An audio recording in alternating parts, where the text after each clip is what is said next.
Very good morning class. Already we had completed two chapters, that is motion in one dimension and motion in two dimension, means motion in straight line and motion in plane. So in those chapters what we had done, we had studied vector analysis, vector algebra, then that vertical motion of the object, then downward falling of the object and others vector formula plus relative velocity and all those things we had done. We had also solved few numerical problems and question answer from that chapter. So today my topic of discussion is not the next chapter. I am going to for the chapter. I am going for the next chapter, that is the friction. Friction is a very small chapter and interesting also. So in friction, so today our topic of discussion is friction.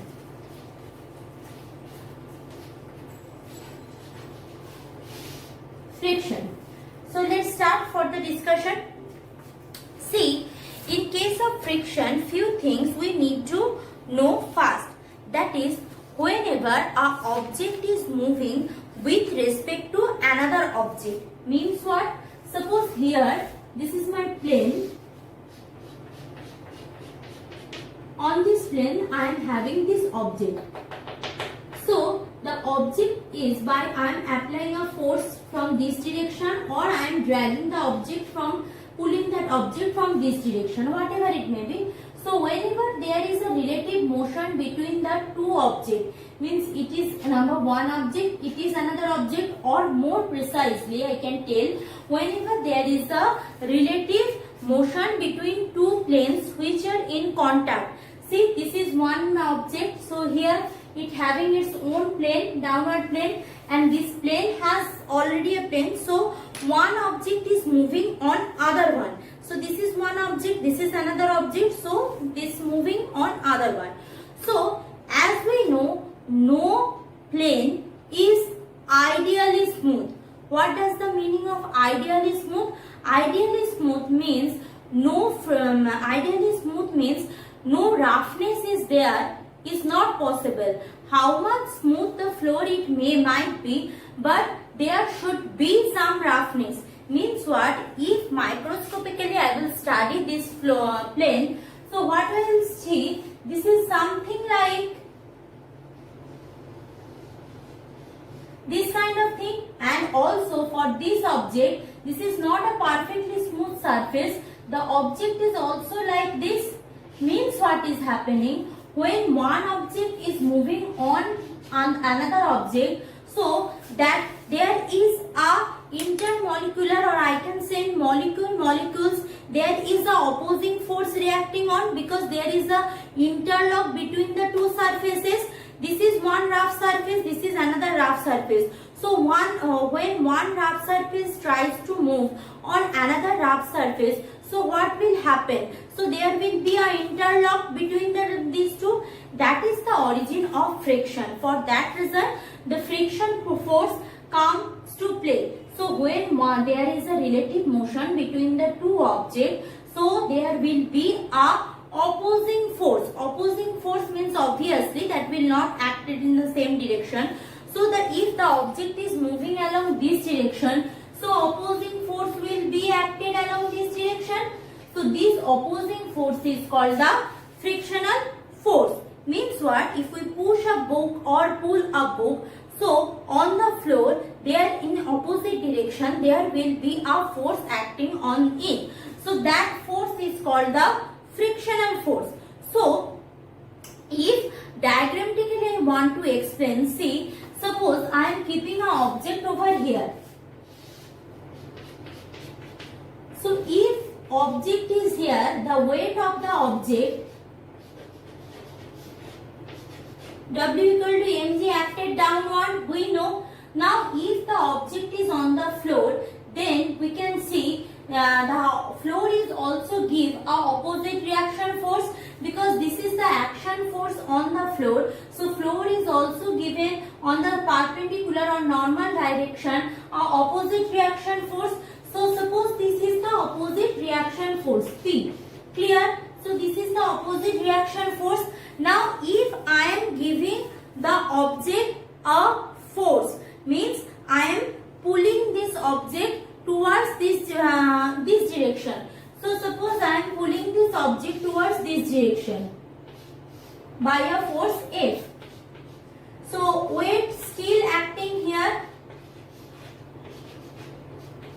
and reaction force also acting on the upward direction. Clear? Reaction force also acting on the upward direction. So this is the reaction force P. Now the thing is that this is the normal reaction force. This is the friction. This is the frictional force. This is the pulling force. What I am applying? 1 minute. Opposite reaction force na better you denote by R. R for reaction. So this is reaction force acting on the upward direction. I am pulling the object by a force F.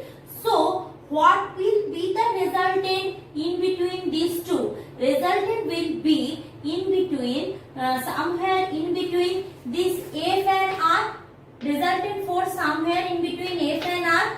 Now what I said you? That is the frictional force is always acting in opposite direction. Means if you are pulling this object along this direction, then obviously this will be the frictional force Fs in opposite direction along the floor. So this is reaction force, this is Fs. Means in the same on the same point, this is R, this is Fs. So what will be the resultant of R and Fs? Resultant of R and Fs will be in between somewhere, means this is R, this is Fs. So in between somewhere will be my resultant force. Clear? This is the resultant force.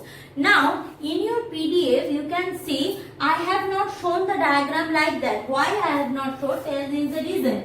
In PDF you can see the diagram shown like this is mg and reaction force like this.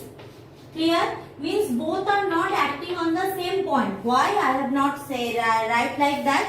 Because this is the beginning of the chapter. You are not very much habituated with the component diagram. So I shift the point little bit. But as I will further proceed, I will draw the diagram like this on the same point. The mg acting downward and R acting upward. So if I say more precisely, that is the due to the interaction between the molecules between the two objects or two planes, what is happening? The surface of the body slides over, one surface slides over another surface. So due to that there will be a opposing force, because we know if there is two substances. So if they are alike, then there will be a force of cohesion, and if they are not alike, there will be a force of addition. Means one molecules will attracted by another molecules, that is the adhesive force. So for that reason there will be a opposing force. Now if I am pulling the object, first when by a small force I am keep pushing this object or pulling this object. So first of all I can't move the object. Why? Because I am showing you, suppose this is the object and this is the floor. So I am keeping the object like this. Clear? Now I am pushing this object. So first it will not move. Why it will not move?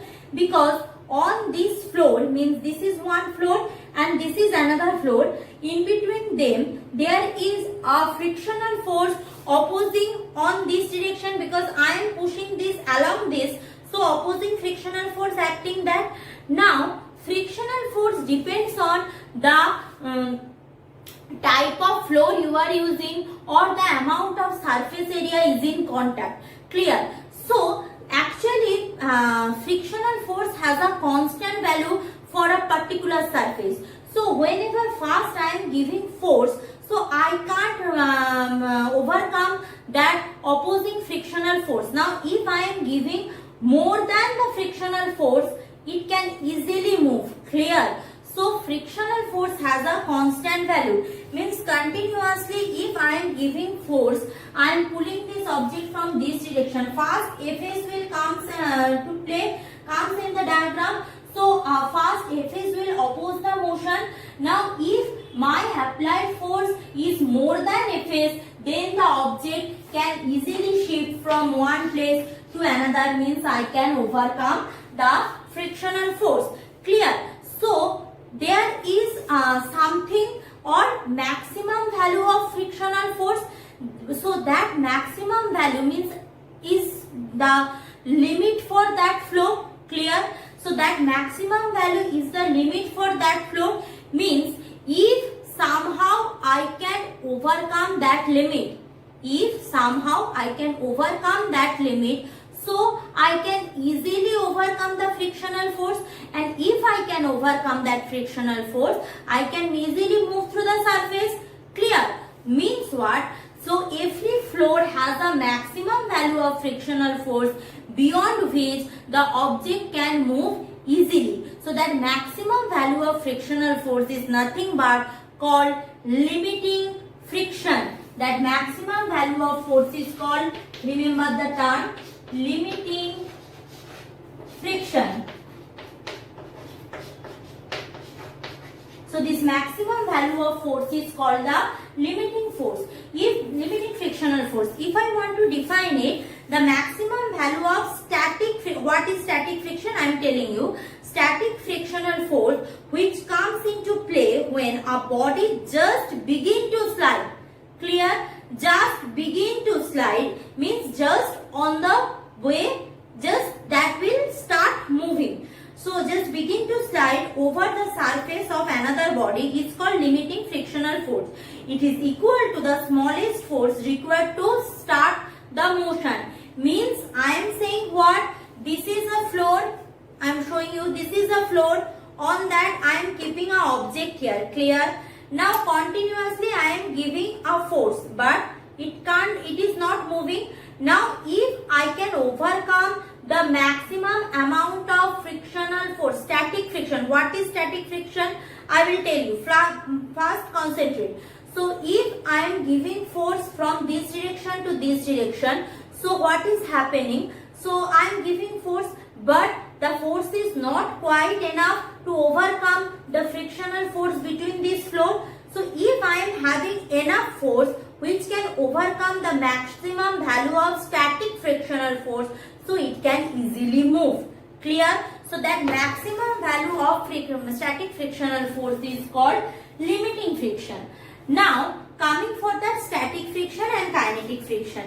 As we know, there are two type of things in Newton's law, that is static body inertia and moving body inertia.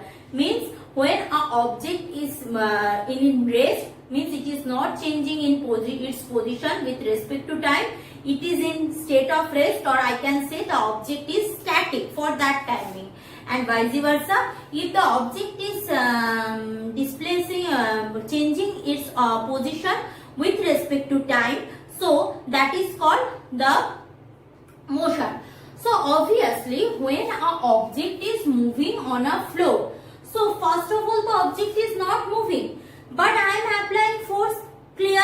But again I am telling this one. See here, this is my object. Now by this pen I am giving a force. So right now the object is not moving. So what does it mean? Object is not moving means there is no frictional force. No. I am giving a force means at that timing in the opposite direction a opposing force is applied, but the object is not moving. Means this force, when the object not started moving, object remains in static position, is called the force of friction for static, or I can say static frictional force.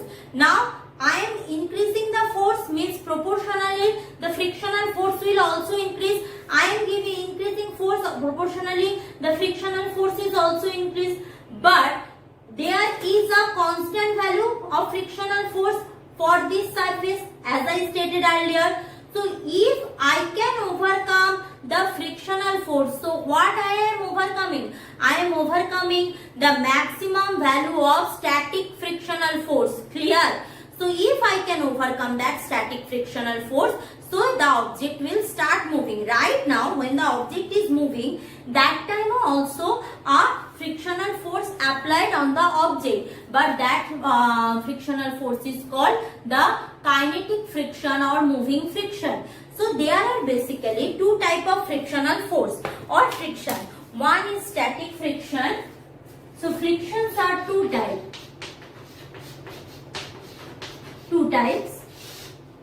Static friction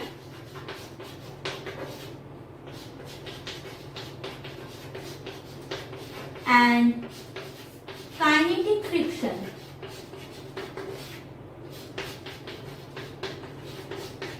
So two type of frictional force. One is static friction, another is kinetic friction. So when the object is in rest and I am applying force but the object is not moving, that time the frictional force active in between the floor and the object is called the static frictional force. Definition is given here, you just go through. And kinetic friction, vice versa, when the object is moving. So that time the frictional force applied on the object is called kinetic friction. Now remember that kinetic motion or motion of the object will be different types. I can't specify something. So basically either an object is slides, means this is what, if you are having this kind of object is moving, means object is sliding, or you are having some spherical object. So I am giving a rotation of the object. So there are two types of kinetic friction. The subdivision of kinetic frictions are sliding friction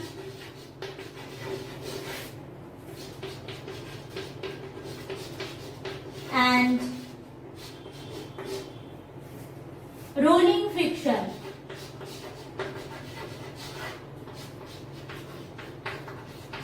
Clear? So frictions are two types, static friction and kinetic friction, and kinetic frictions are two types, sliding friction and rolling friction. Sliding friction means many times, suppose there is an inclined plane, now object is falling like this, so it is also one kind of sliding friction. I am pulling the object from this direction, so that time of slides over one object, that is one kind of sliding friction. But if I am having a spherical object, so object is continuously moving on the surface and gives a rotation and linear motion we are having, so that is called the rolling friction as well as sliding friction. So there are different ways. So when an object is rolled over another surface, so that is called rolling friction. Definition given in book. It is not given in my PDF. Very easy. You just go through the Chhaya Prakashani book or whatever you want to, or you can Google it. Rolling friction, or you can by yourself, or you can write it. Sliding friction and rolling friction. Clear? Now I am going for that laws of friction, means how we will define friction, how we will calculate friction, on which factor the frictional force depends on. Let's discuss that part.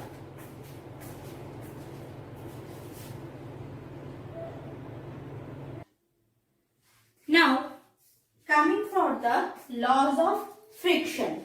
So first of all, as I am telling, frictional force completely depends on the type of surface you are using. So the magnitude of limiting from friction or maximum value of static friction depends upon the nature of the surface in contact and on their roughness, means which kind of substance you are using and how much rough or smooth the surface is, depends on that. The maximum value of static friction depends. Clear? Means more rough the surface, more is the amount of static frictional force acted on. More rough the surface, more is the amount of static frictional force acted on. Next one, the force of friction is tangential or parallel to the surface in contact and its direction is opposite to the direction in which the body would start moving. Means what? The floor is like this. This one is the floor. On that I am having the object. Now you are keep pulling this object from this direction. So this is the tangent along this surface. So this is the direction of force. Now if our object is rolling, so this is a sphere or this, so it's rolling like this, so frictional force act like this or act like this, means tangent between the two surfaces. For a given surface, the limiting frictional force is directly proportional to the normal reaction force. Means what? Suppose I am having a 4 kg object. So 4 kg object means its weight is 4 kg F, where F is the what? Acceleration due to gravity. So if the object's force is acted 4 kgf in downward direction, so in the upward direction it having 4 kgf reaction force. Clear? Means more heavy the object, more the frictional force needed to overcome. Clear? More the frictional force will be acted and more is the force to overcome the frictional force. Means the frictional force is directly proportional to normal reaction force. Means more is the frictional force, more is the normal reaction force, or vice versa. More is the normal reaction force, more is the frictional force. So to eliminate this proportionality sign, I need a constant. So F is equal to mu s r. What is mu s? Mu s is the coefficient of static friction. First of all, mu s is a coefficient. It has a constant value for a particular surface. Means if you are using wooden surface, steel surface, iron surface, for each and every one surface there is a particular value of mu s. Now see, force value is what? Any kind of force. Its unit is what? Newton. Reaction force also one kind of force. Its unit is also Newton. So if you see carefully that mu s is nothing but, this is mu not m. Mu s is nothing but Fs by r, means the ratio between the frictional force and the normal reaction force. So first of all, mu s is the ratio, so it doesn't have unit and it is constant for a particular surface. So two things keep in mind. Mu s is the ratio between the frictional force and normal reaction force, and that is, it has no unit because it is the ratio of same kind of quantity. So this mu s for static, this is called coefficient of static friction. Now if the object start moving, so that time the frictional force will be termed as what? Kinetic friction.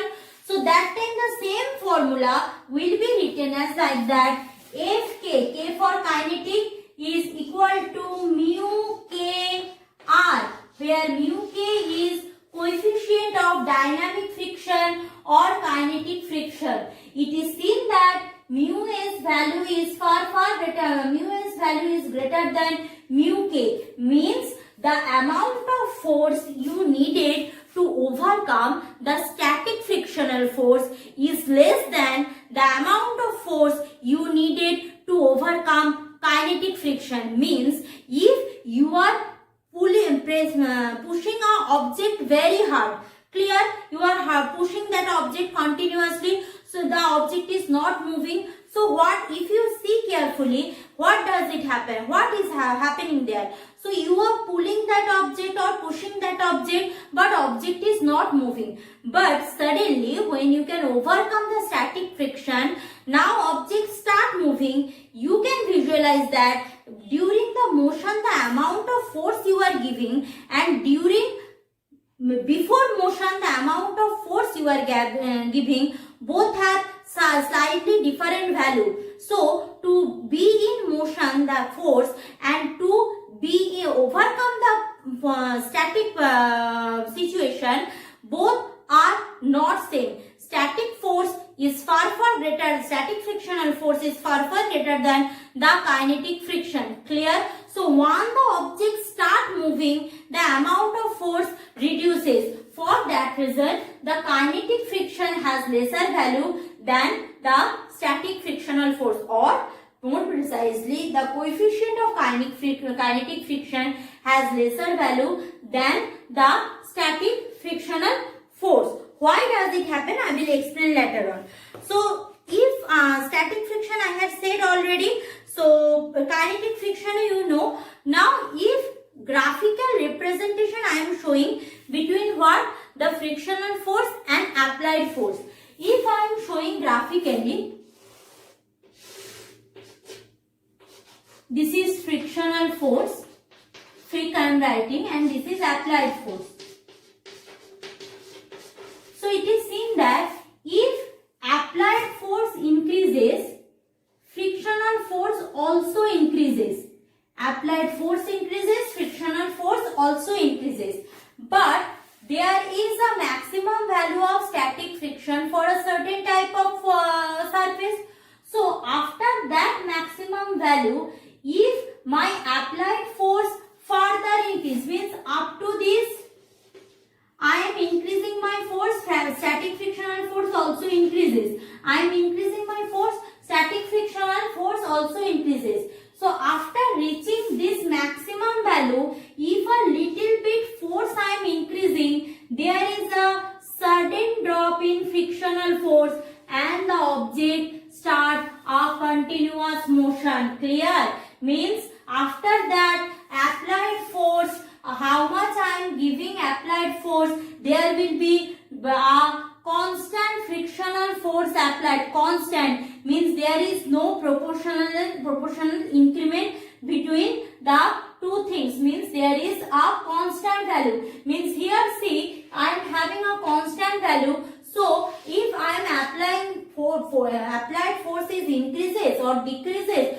whatever it may be, if it is in motion, means applied force if more than this, then it will produce its motion. Clear? That is happening for rolling friction, sliding friction, everything. You can see when you start a bicycle riding, at the beginning you need a huge force. But when it is in uniform motion, you no need to give extra force. A little bit of force you are giving and the wheels start rolling and you will produce a translational motion. Clear? Because at the beginning you are overcoming what? At the beginning you are overcoming the static frictional force. Since static frictional force has more value than kinetic friction, then when the object once attain this portion, then there is a sudden drop in the frictional force and you can see the sudden jerk and you can see a continuous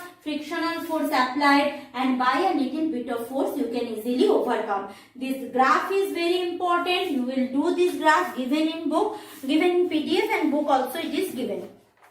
Now coming for that the things what I had started earlier, that is if two force acting on the same point, that diagram remember, if this is my reaction force and this is the frictional force, then somewhere in between is my resultant force. So from that study material I will start today, that is what is angle of friction. That is also important. So right now I will go for that discussion of angle of friction.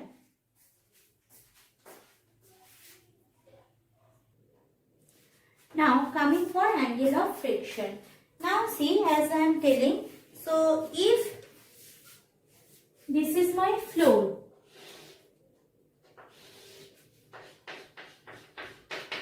so this is my object.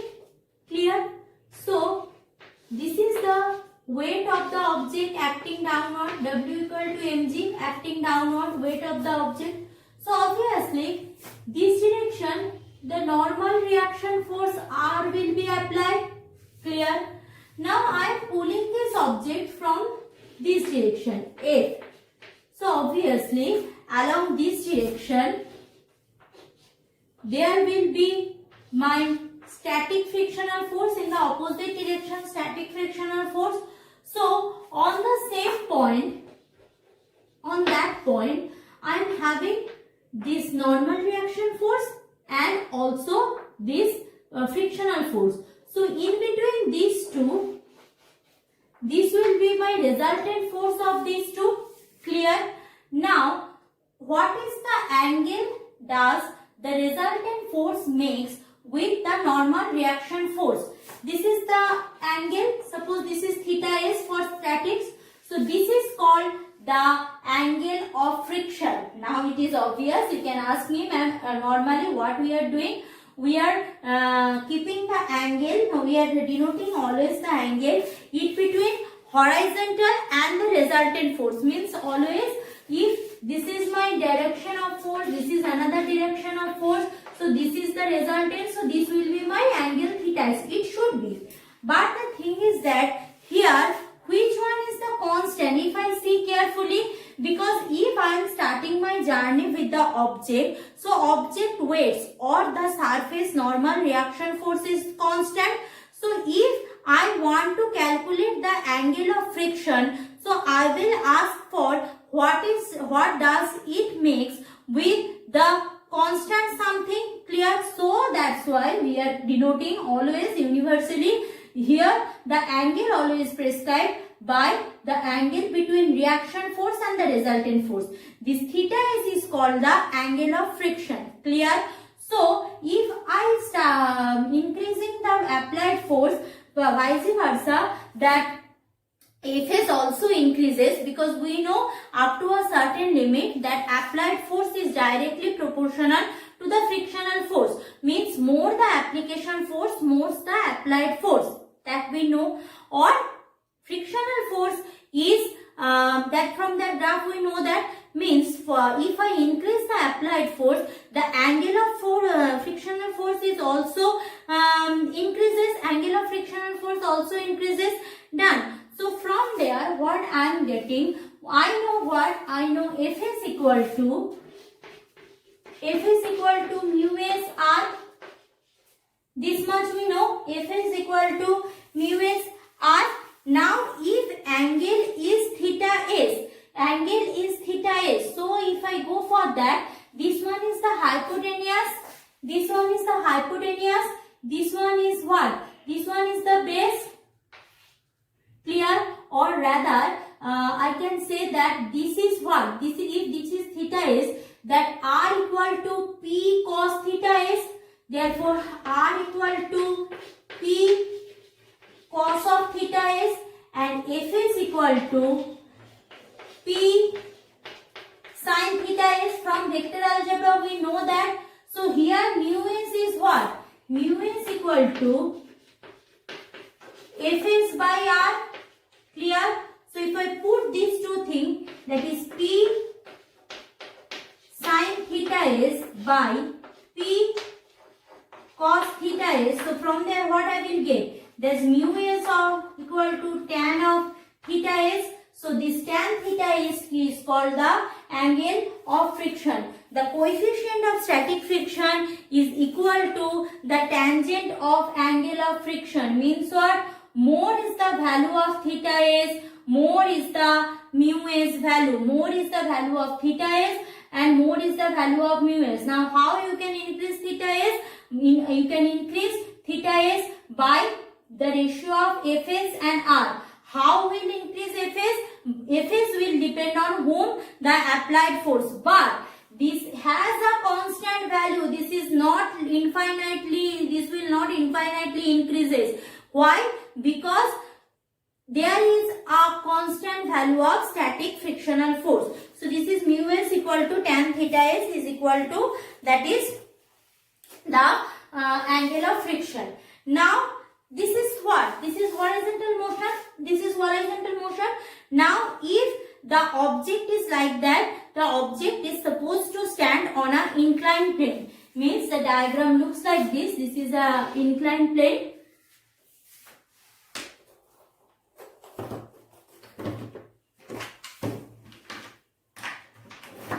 This one is an inclined plane. Clear? So this is inclined plane. This is the inclination angle theta. I am keeping my object here. So this is my object. Clear? Now I am showing you one thing. Suppose, wait for a while. See, here I had taken one plane surface and an object. Now see, when the object is just here, what is happening? The object's weight acting downward direction, so normal reaction force by this float will be acted in upward direction. Now the things will change if I change the angle of inclination. Right now there is no angle of inclination, means it is 0 degree. Now if I change angle of inclination little bit, see, no change, means the object remains static. Now I am changing angle of inclination, object still in static condition. Changing angle of inclination little bit, object still in static condition, means here also the frictional force acting in the opposite direction, means in this direction frictional force applied acted, but what is happening, the frictional force is quite big with respect to the force which object is giving on the floor, so that's why no motion. Now if I change the angle of inclination little bit, then see the object will start falling towards the ground, means here this angle of inclination you can see has been changed. So it is seen that as angle of inclination is changing, the center of gravity mg also will be shifted. Normally it is what, perpendicular to the floor when the object is kept like that, but if I am keeping object like that, so angle of inclination has been changed and the center of gravity is also changed. That I will show in the board.